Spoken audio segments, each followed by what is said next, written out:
Moi, Bimi, génie, Moroboé, des babiso histoire et tika là, phénomène. Donc, je crois, total, non, même si tu évites dans les générations, quand au barrière, Bima, les sous-nés, comme on a vu sur Maman Malé, et Bima, tu commences à demi-finale. Bon, qui est dépendant de la moutou. Dès que tu as un monde, il est bien, Nzambazali, Satazali. Dans le domaine nyonso, ils ont un niveau, on a deux, au barreau mérité. C'est comme ça. Nous, tout le monde a dit, ah, tout ça qui n'a chance, mais on a joué. C'est comme ça on a le bangwana parce que ça coach na bango ibenge a travaillé trop na mboka, je comprends. Donc il faut moi honneur nenge aza respecter ezala ba ridiculiser été Saki alingi atala émission ya kambangu info plus aïe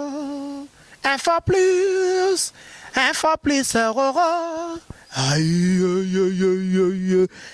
na cliquer na koti YouTube na tala info plus pona mona bansango ya miziki ya culture pea makambo nyonso ezaleka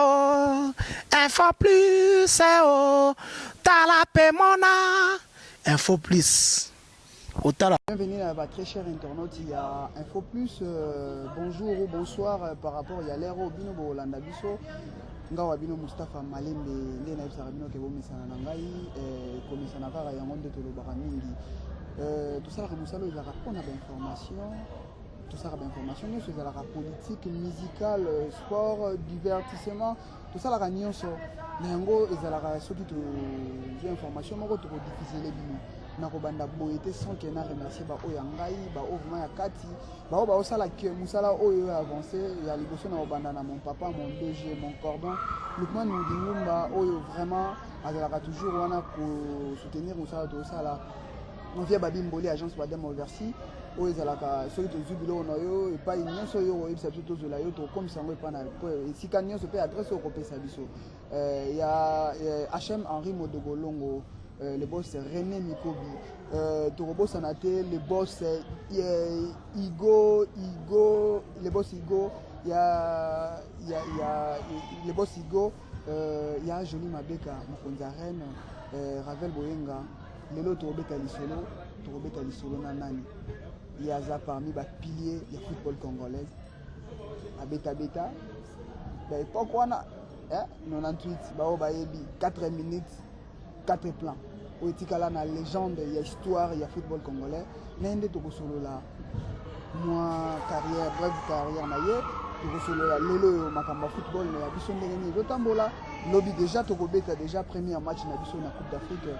Na bandi déjà bozo comprendre to wana ndeko Mamale et Meka. Oyo lelo babengaka Yazo. To mekana ko solo na ye. Na leka na kopesa ye. Bonjour Mamale. Oui, bonjour monsieur, na sepeli ko yambayo. C'est mon malam pour Mabino na kati émission Nabino pour Batunyo sur Balandarango.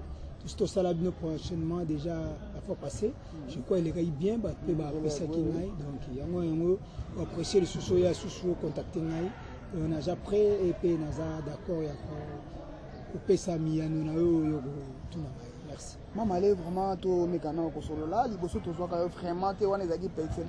tango ba remero di mara ke ku fara yo to zoka yo. Lelo Mamale bato belé balandaka Mamale a uti wapi to global moi bref carrière na yo Mamale a bandi bale ndenge nini akoma célèbre oyo lelo yo soki yo Mamale azalaka te na 98 histoire na biso ya football peut-être na année wana linga ezalaka Mamale a bandi carrière na ndenge nini tozo sala moi bref ya rapide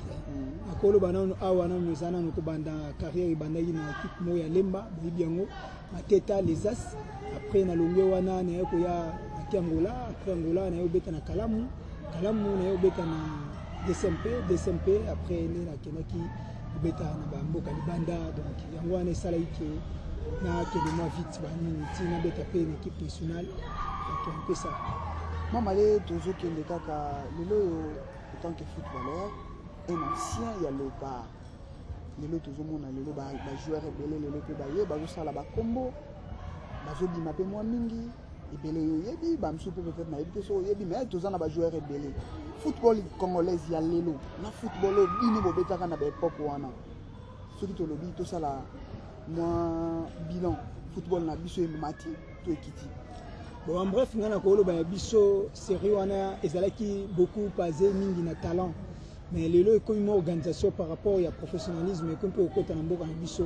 ba club na Mazembe comme pro, ba Vita, ba Imana, ba semi pro. Déjà aux hommes na avantageux joueur aye aza salarié, aza pe na moi niveau ya contrat na a signé. Déjà na niveau moko semi pro déjà organisation à partir de FIFA zoé ba déjà tel doit avoir contrat. Bon. Par rapport à biso ezali non amateur. Donc moi souffrant ezalaki par rapport à financement ezalaki pena mingité mais lelo ekomi pena moi niveau payant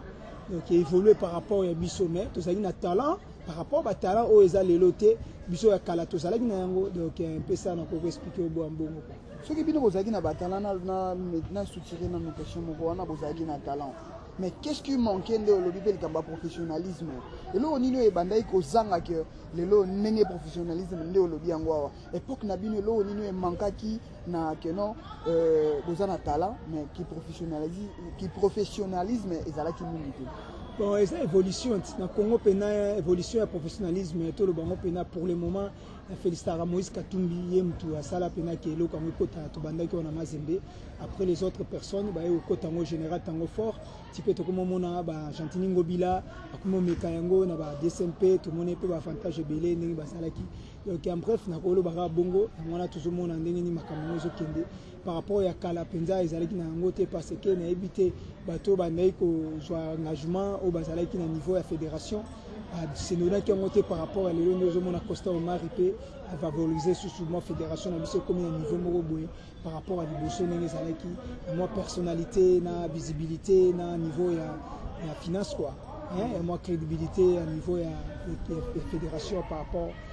c'est là Kala on est qui la place par-ci par-là c'est pena dignité mais l'élo pena moi valeur reconnue peut ba projet peut la fédération ils ont pensé peu et ça la peut ba bloc aminer nende to moni to komi to juba tapis to dima quitter pour à cause pe ya président fédération Costa donc tindi ba tapis ya biso ya football to juba synthétique ya bien par rapport à mboka msusu les autres là ça qui quand même mon niveau mo to matina ngo par rapport à FIFA quoi mais kala ezala pena bongo te to ça qui un peu bas trop par rapport à Marocains, Bamboka Missoussou, Nenges avec évolution. Mais si au RDC, tout comme pour égalité, tout le monde peut un entraîneur, il y a aussi la moins un plus, pour la qui déjà la France, ça y est, bon, ça même il faut évoluer, football, la Bissopé Congo, et Matina dans l'équipe nationale, tout comme le niveau Morobo 33e équipe dans le monde entier, donc ils ont facilité. Ils ont félicité Bango, on a donné Baboussé. Ils ont évolution, le football, les aga kala, ils ont transfert en Mongo, les équipes na ndenge ba Maradona to yebi bango ba grand joueur mais par rapport à le ba Cristiano ba Messi au monde mais ba Mbongo ba Messi ba na ngona ba Maradona c'est différent mais talent aux monde qui ba Maradona ba za ngo par rapport à bango ba kokante mais ça ba réalité ndenge monde ils ont évolué ils ont kenimo vite par rapport quoi c'est ça business ils ont évolué très rapide dans niveau football on a pu marquer jouer avancer mais que le na RDC comme avancer donc c'est ça et ça. Merci vraiment de continuer Mamalé lelo bato belé to na mboka na biso bato belé balobaka bale za kana kisi Mamalé azaki joueur makasi na mboko yo watombolaki le kumu ya bale na mboka na biso Mamalé époque na bino ekataki be bala kisi bon kisi est dépendant na mutu de tozana monde et bien go nzamba zali satazali na domaine nyonso ezara na niveau wana de mystère wana ok ngana ko lo ba pona ngana justifier ngana beta na ngabala kisite on a bref kombo na ngayaki nango eza succès bien étoile mutu ndenge brillaki donc na mona ngo normal ndenge pe yaki na ndenge pe lelope na komi na entraîneur donc na ketaka na ngana ngote pona mona eza nango normal na zaki na ngape mutu te lo waka bana moko boy azali ne kaka mona moko zo linga bale type échange payé a évolué avec peu professionnalisme mais ça peut comme on est avec une équipe nationale et peut comme on est donc ngai selon ngai nazolo ba bon mais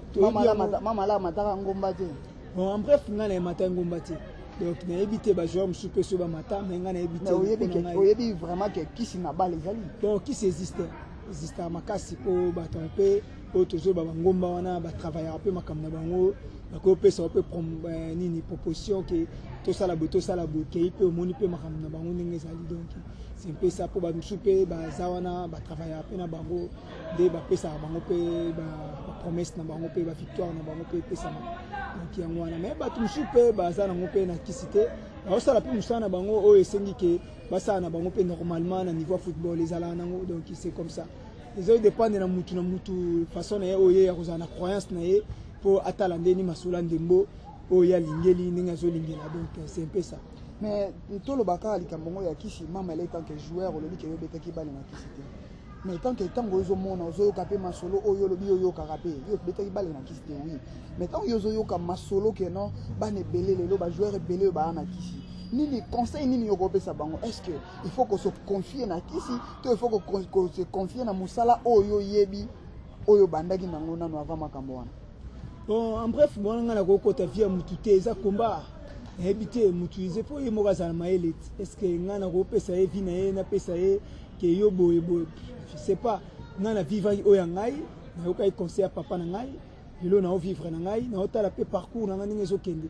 mutu na mutu ayebi ke sata azali nzamba azali yo moko osala examen de conscience na musala na ozo sala soko lingi sata yo kaka soko lingi nzambe yo kaka soko nga na opesa conseil ni habité oyo je pensais pour na ngai nazoloba boye lelo yo ba carrière abane belé bino bozoki mwata ya kobeta bale bozoki mwata ya kobeta bale lelo omona joueur mobo ya mati omona ka bu asali kaka saison moko nde tolobaka ndeza na foot saison moko ka bobu alimwe tant oyoka lisolo ezozala beaucoup plus oh non azali soki mutu à côté moko boye azali soki mutu moko boye yango ne sali boye mama le tant que joueur lelo yo coach tant ozoyoka biloko bongo eza musala oyo salaka o lingaka mingi lelo yo ba jeune belé oyo bazana na avenir ebele bazé belé lelo ba msusu bazobeta sous balé mais balé za na makolo ba esili nazotu na conseil par na lobby conseil par rapport ya wana ma carrière aussi la bango avant ngai pe na côté wana question na na ba tende na ko s'exprimer pour na on a episode ya sata zali nzambaza na olobani na la poni na nzela nzambe o pa olinga poni na nzela nzamba poni parce que on a justifié na libité on comprend on te po eza vie eza deux chemins o asa nzambe o asa sata o conseil ninga na opesa ba habité po o ya mutaza abota mindoki siko yo opesa conseil nini ya za mindoki habité wana koto wana bana habité question na opesa donc nga na betaki ya ngai na betaki na bonzambe nzamba permettre ngai na sali carrière na ngai elope na za na komo mamale nazo continuer à chemin na ngai na coach mwana o nga na opesa entraînement ye moko conscience na tanga ko sala makamna ye mwana habité ye moko habité le ya bimaka na ye na makamna ya sala bonga na ye bandi lelo etant que coach ozoyebisa na bato nyonso baolanda yo etant que coach po lelo pe tozongo toloba lelo bato bayebite ke lelo mama la koma lelo coach a entraîner équipe a entraîner comment on va asuni bon nga na za na audace ya bana mike ez école de foot c'est ça na Shark Club naza pe entraîneur naza ki année passée na DCMP de balongola biso na ba Gladys bani ba ancien joueur mais na ebike ba yo zong sepso kalate po basi ba sala de réunion na ba recrutement nyo sonné ba osala ezara 3 moko boy ba ancien joueur mutu ba sala recrutement ba sala rapé ba kotaka na part na bango après wana pe staff et olingani ba récupérer ta 3 4 ba ozana pour na soutien équipe nationale pour l'équipe na biso DCMP donc ndenge pe ka équipe nationale ba préparer pe pour na ba ancien joueur ba sala wana pour ba conseil donc en besa quoi. C'est ça. Il y a un azolo balelo mamale donc entraîneur on est avec moi parenthèse na tuna lelo place nous zo entraîner lelo mamale entraîneur mamale vraiment toloba to bombati mamale entraîneur bano ye azo poto ebi lelo bato bele ba koma oloba kena nzungu équipe za na entraîneur soki na secrétaire ndeto mamale sincèrement na bunzambe ndenge tolobaka mamale au tindaka bana te keno ndozo beta bale kendebo donc yo vraiment si les lozo garder kaka cap na yo kaka keno yo bale na yo beta ngo na kisite lelo yo pe bana ozo entraîner ozo tinda bango kaka na nzela nzambe en bref donc ça on peut de la nzambe te mutu nzambe mutu asala ka mutu musala eza na ba réalité na ça comprendre mais ngana ko lo babwe en bref football c'est le travail babiloko wana o par-ci par-là ou quoi ceux qui va griguer ceux qui n'ont et ça là-haut avec un logo là babilo mo ba ce soir mais en bref nayebi te ya lokwa moto aotanga classe aza étudiant parce que nayebi te aotanga na kisi ou bien aotanga na nzambe je sais pas aza étudiant azotanga azo apprendre vous allez comprendre la réalité ezali examen il faut préparer donc football eza bongo il faut à la force il faut à la rapidité il faut à l'efficacement il faut à la physique moralement calmement donc c'est tout donc en bref yango wana on a évité ne zo penser ninga on a évité je viens aux andeni Merci Mamale, lelo pe tout na yomoko Mamale aprilaki moi makasi Mamale bayamba bango lokola ba roi na 98 oyo ngana zala ina no peut-être 98 ezaki na 98 au Butarakan ngana zaki na Burkina Faso na zaki na 18 ans je pense na ratana buka na lokolo na match wana na ndenge boyaka c'est wana dani président ya nini ya fédération ya football ezaki nozi mwamba na histoire wana Mamala yamba ma lokola roi. Mais totalika boy après vraiment 98 Mamala avec aussi là et là on nini batbalinga bayeba Mamala tiraki balé pona nini ezalaki nini maladie to ezalaki kaka temps koki na tiki bon on a habité yo mtozolo babongo pola na information te ngana to tikara awa kalaté na 2016 je crois c'est 2015 abeti 3 ans na Elima na bani en 2011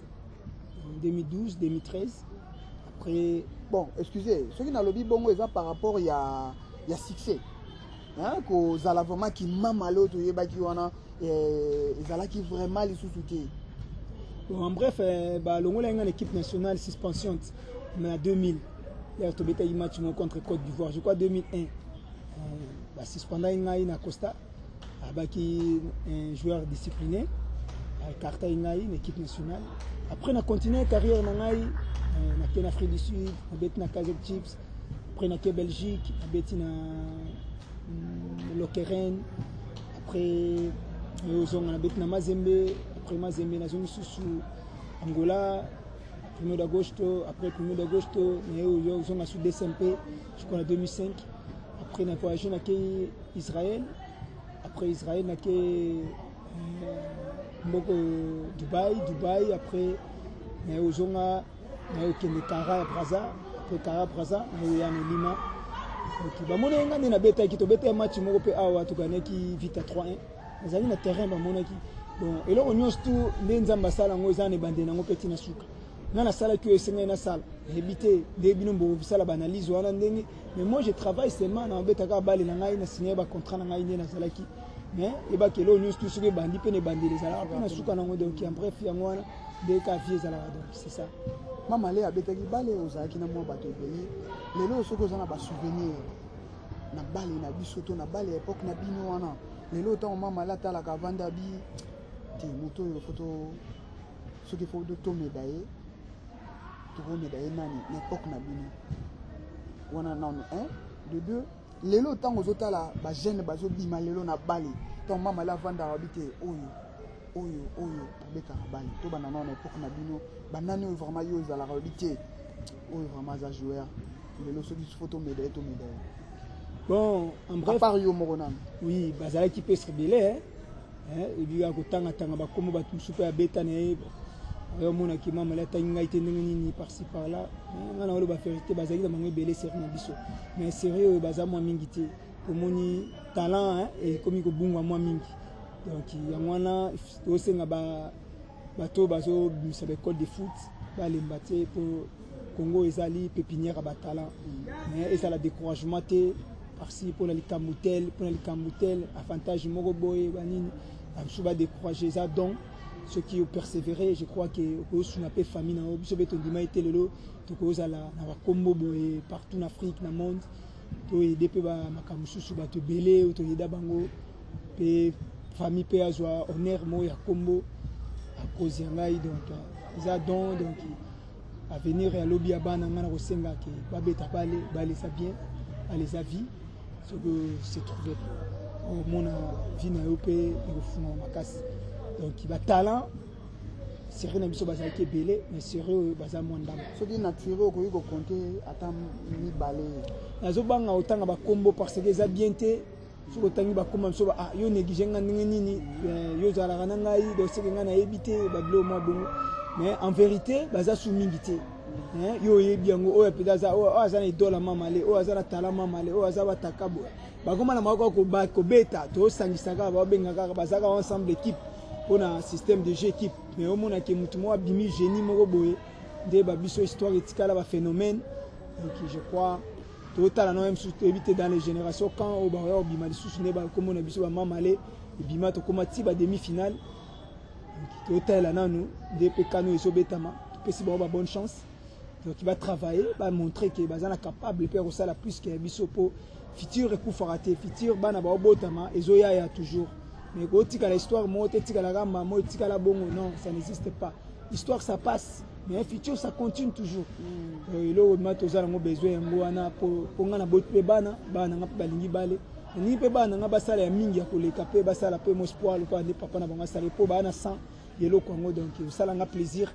donc il n'a pas na après football moi na pas bimi à sala pe succès na ye a aider pe papa na ye donc ils a bien po mboka na biso to na moins gratitude ba négligeant ba star na bango ba sepelaki ba grand joueur ba beti ba koti pe mbongo ba médaillé bana honneur moko boye na mboka ya maloba histoire mais en bref physiquement boye so moni mutu ngo ko ndimate ndiye mutu moko boye akomi ko mandicité akoma na ko tambola par-ci par-là à ça lelopé yango moni to sala moi bref lelopé batubele so ebiso que non mama la za kan vie lelo batubele bandimaka te lelo so ba moni pe mama le bamso te yete so batali photo na yo wana ofukama ochama boko boye bandimaka te ke mama le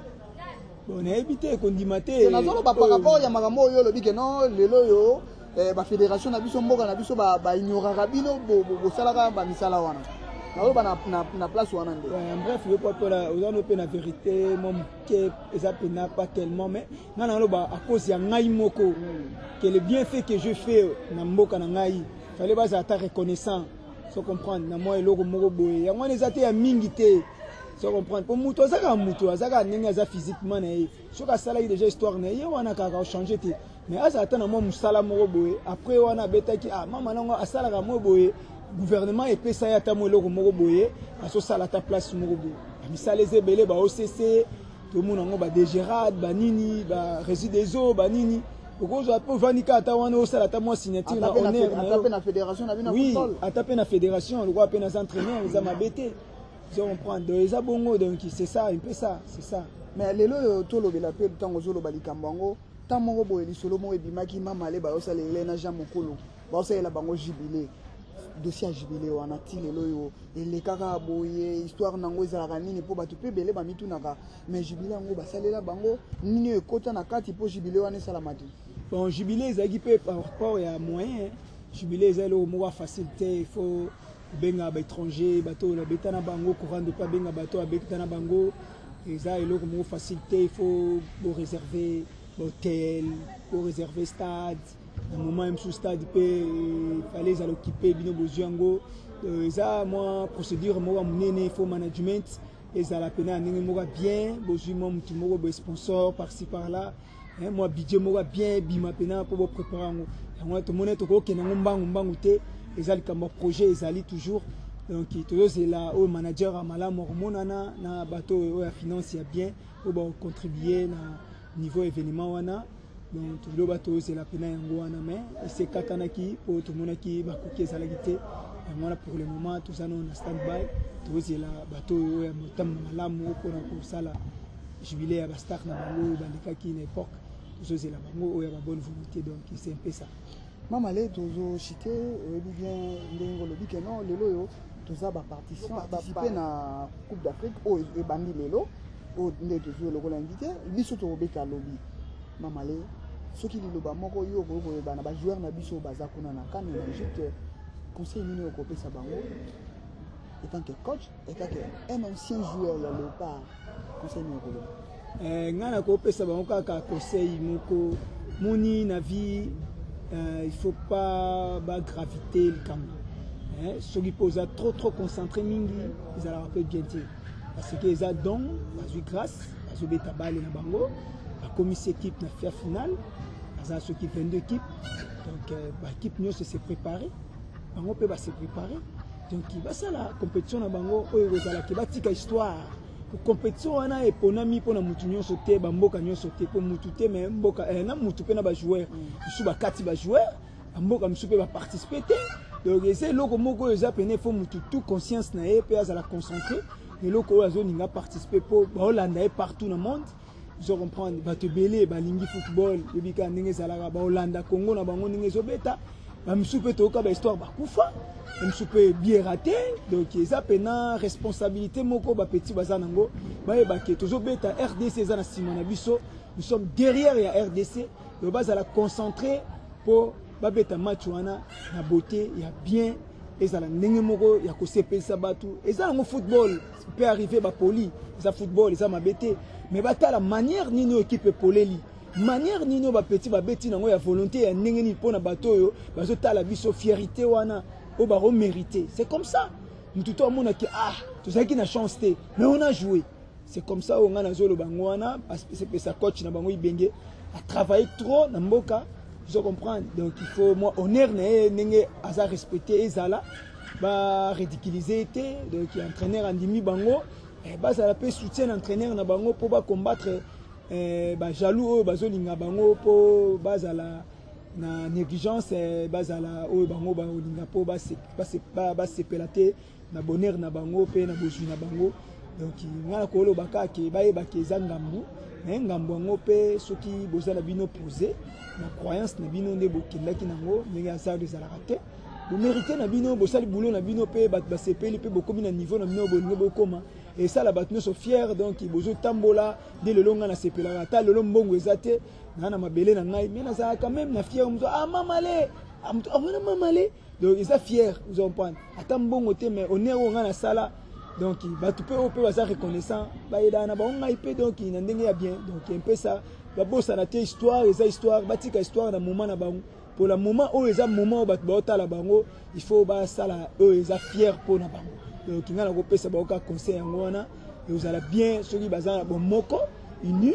pour uni yango wana fait la force avec moko na biso Congo ce peut tous sima na bango pour na honneur wana na osepelate soki mboka msusu babeti na biso basakani na biso esala biso passe toyebi RDC balobakelo kwa makasi totika pe ba histoire na ndenge ya kosakana te il faut bayeba ke bato babetaki liboso basala ba histoire tant to memi bendelo wana eloko wana eza makambo ba histoire basala pena biso fier de eloko ngana lobi yango wana tozana bango ensemble donc et aux ala bien donc toujours victoire na lobby contre je crois tobetana Burundi, Ouganda, je crois que Ouganda, je crois qu'ils ont bien toujours 3 points pour tous les penser à militer ou faciliter biso pour nous avancer sous pour nous kende niveau ya 8e je crois 8e de finale donc en RDC Congo l'ont inventé c'est impossible au moment où l'équipe n'est préparée n'est salée dans les conditions président de la République Félix Assali pour nous biso mboka na biso ezalaka beaucoup plus tobandaka bien omona oh non mboka mbongo yaki na retard fédération kutu boye sikoyo olobi déjà opesi banani bajoueur conseil oyo eza ya malamu nini okoloba pe na gouvernement na biso ndenge ezalaka ono mbongo basengaki bapesaki nanu te yango moni topolaki donc un ancien joueur oyobetaki bale gouvernement lelo tosala déjà alternance echanga déjà président makambo echanga tant que le président Bozaka tant que kotala yo to bato ya gouvernement to bato ya fédération ba kotala yo mama le meka yazo aoyebisa bango bon ngana ko lo baka o zo lo balikambo yo je crois to leki déjà ba 5 ans yango makambo ngo c'est changeant banda pena coach benga kota solo tu vanda na opposé mona suba vraiment ils a reçu mingi matendenge sala par rapport à biso parce que les changeants mbongo ye na retard organisation pena yo yebi babilo ko organisation pena koma makasi ne sait comment pena makasi babilo ko na ezaka sera kala sera na biso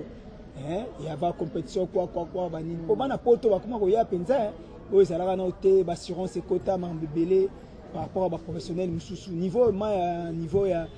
organisation ya fédération ba évoluer makasi tskalika ke makambu ya ba résultat to participer pe to koma na ba niveau ba final RDCP coupe ya pe donc tskalika eloko ngwana pour la organisation, on a constaté toute information par-ci par-là. Dérangement, on les a ratés. Vous avez déjà préparé, Nini Boé, Okende Boé, déjà tout déjà, c'était déjà ça va. so ite tonga to zoba information misusu na joueur misusu benga ba lobaki o tala bo nde ba journaliste César na yo mo ko to journaliste ngwa oyo bango déjà donc yo ki côté donc c'est que déjà makamwana tout déjà bien de côté wana ba joueur baza déjà à l'aise donc ba c'est le boulot normal. Merci Yazo to komi déjà Masuka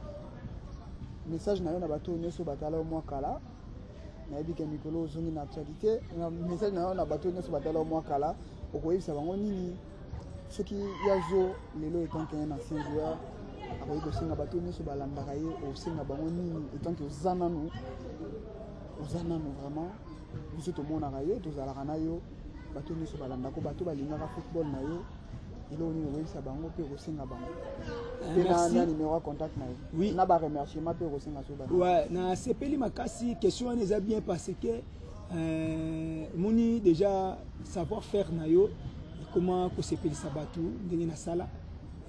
ata bamisusu so bafandi epoka mama la sepelisa biso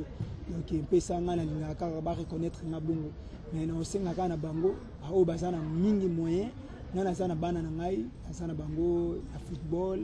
bazobeta mais toza na difficulté à niveau ya bamatériel na finance mpo nalingi mpe dans l'avenir na ngai nde napansaka nazala mpe na école de football na ngai namonaka mpe ke naza na bana na ngai moko boye nazoforme bango mpe bamoni mpe bamamale babimi wana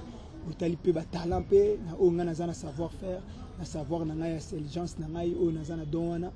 naza un cadreur nayebi ke nalingi mpe nde eloko wana esalama yango wana mpo na contact ngai na osenga babenga ngai na numéro 81 92 76 925 plus 243 plus 243 81 92 76 925 wana numéro na ngai ozala bien yoyebi kaka bobengi nga tosololi soki esengi ke osoutenir naza prêt osoutenir ngai ozala bien donc malamu makasi donc nasengi bato oyo mpe balingaka ngai bambote ebele Lukman